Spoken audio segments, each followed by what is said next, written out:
Hello, আসসালামু আলাইকুম। Welcome to Fatiha blog. কেমন আছেন? আমি তো আলহামদুলিল্লাহ ভালো আছি। তো ঠিকমতো অসুস্থর কারণে ভিডিও ঠিকমতো আপলোড করতে পারতেছি না, কারণ খুব অসুস্থ। তো একদিন দিলে 4 দিন দিতে পারি না। তো সবাই আমার জন্য দোয়া করবেন। আমি একটু অসুস্থ, সবার কাছে দোয়া চাই। যাই হোক, ভিডিওটা আজকে মাঝে মধ্যে একটু রান্নার চেষ্টা করি, মানে রান্না করি। তো আপনার ভাইদের জন্য একটু রান্না করব দোকানে। তো সেদিনও রাঁধছি, তো আজকেও রান্না করব। চেষ্টা করি রান্না করতে না করে তারপরে রান্না করি। তো এখানে এসে ভাত বসাই দিছি দোকানের জন্য। আর এই যে লাউ শাক দেখতেছেন এখানে, তো লাউ শাক দিয়ে সিম দিয়ে শাক রান্না করব, আর শুটকি রান্না করব, আর এসে জলপির ডাল রান্না করব। তো সব কাটাকুটা করে রেডি করে নিছি। আর এখানে ডাল দিছি, ডাল বসাই দিছি। তো জাল দিয়ে জলপাই দিয়ে রান্না করব। তো ডালের ভিতরে আমি জলপাই দিয়ে দেবো। জলপাইয়ের ডালটা এখন এই সিজনে জলপাইয়ের ডালটা খেতে ভীষণ মজা লাগে। আমার কাছে ভীষণ ভালো লাগে, আমার মেয়েও খায়। তো এখন আজকে এসে জলপাইয়ের ডাল রান্না করতেছিলাম। তো অল্প করেই রান্না করব, বেশি করে রান্না করব না, যে খাওয়া হয় না। একটু তো জলপাইয়ের ডালটা এখন আমি বাগার দিব। তো ডাল অলরেডি হয়ে গেছে। তো এখানে আমি আবার রিজা মাছের শুটকি ভুনা করব। ভুনা বলতে যে লাউ শাক দিয়ে শুটকি রান্না করব, লাউ শাক দিয়ে আলু দিয়ে, মানে শুটকিটা রান্না করব। শাক দিয়ে শুটকিটা খেতে ভীষণ ভালো লাগে। পুঁই শাক দিয়েও মজা, লাউ শাক দিয়েও মজা, তারপর বেগুন দিয়েও মজা।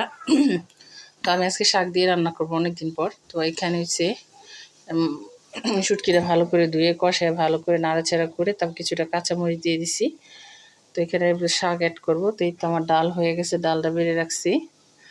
তো শাক দিয়ে ভালো করে একটু নাড়াচাড়া করব। তো এখানে ছিল লাউ শাকটা অনেক তাজা ছিল, সুন্দর ছিল, ফ্রেশ ছিল।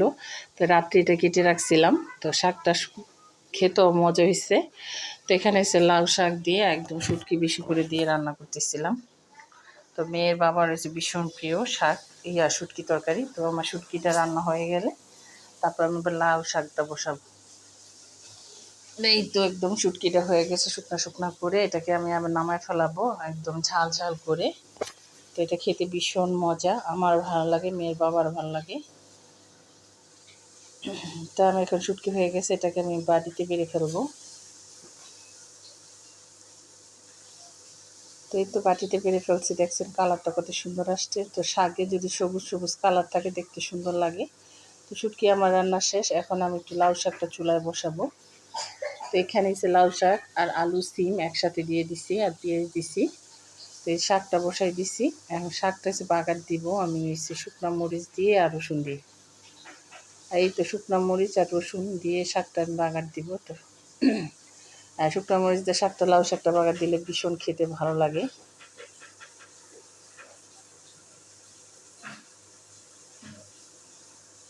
তাই শীতের দিনে শাক সবজি খেতে ভীষণ ভালো লাগে, কারণ শীত আসতেছে, শাক সবজি খেতে ভীষণ ভালো লাগবে। সব ফ্রেশ ফ্রেশ তাজা, এগুলো খেতে ভীষণ ভালো লাগে। আমার আবার শাক সবজি ভীষণ প্রিয়, এই খেতে ভালো লাগে। আবার আসছে শীতের দিন, মেথি শাক আসবে, তারপরে মূলা শাক আসবে, পালং শাক আসবে। তো এগুলো খাবো ইনশাল্লাহ। আল্লাহ যদি সুস্থ রাখে, ভালো রাখে, ইনশাল্লাহ খাওয়ার চেষ্টা করব। এখানে সে লাউ শাক দিয়ে সিম দিয়ে আলু দিয়ে আমি গুতাই গুতাই রান্না করতেছি। মানে আমাদের বিক্রমপুর ভাষায় এটা গুতাই গুতাই রান্না করতে হয়। তো নাড়াচাড়া দিয়ে হয়ে গেছে। তো আমার রান্না অলরেডি শেষ, সব কিছু বেড়ে ফেলছি। এই যেখানে শুটকি তরকারিটা, আর এটা ডাল, জলপাইয়ের ডাল রান্না করছি।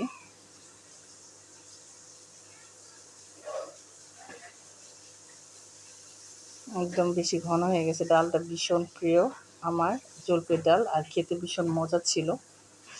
আর সাথে ছিল এসে লাউ শাক ভাজি। এই তো। তো আজকে এখন আমি দোকানে ভাত দিয়ে দিব, ভাত নিয়ে চলে যাবে।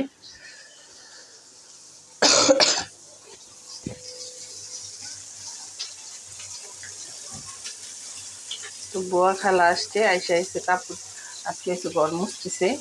থালাবাটি অনেকগুলো ছিল, ধুইছে, এখন ঘর মুছতেছে। তো খালার কাজ হলে তারপর আমি একটু যাবো হসপিটালে। এখন যাচ্ছি হসপিটাল। এটা কি সুন্দর কচুরি, ছাতার নিচে আছে, আমি ছাতার সাথে আর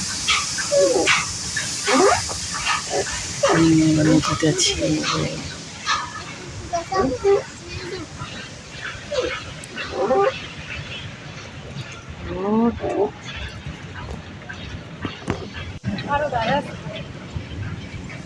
তো আমি যাচ্ছি এসে বুড়িগঙ্গা নদীতে, বুড়িগঙ্গা নদী দিয়ে যাচ্ছি, ডাক্তারের কাছে যাব, ডাক্তারের কাছে যাচ্ছি। তো আইসা পড়বো, তো আগামীকাল আবার ডাক্তারের কাছে যেতে হবে।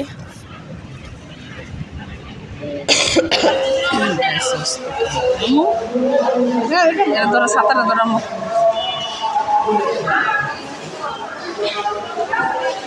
হসপিটাল আসছি। হ্যাঁ, চিতির পিঠা, চিতির পিঠা আর এসে ভত্তা। পিঠাটি নরম আছে। হ্যাঁ, হাতে তো একটা খাইবে মনে হয়। সরষে বাটাটা মজা লাগে আমার।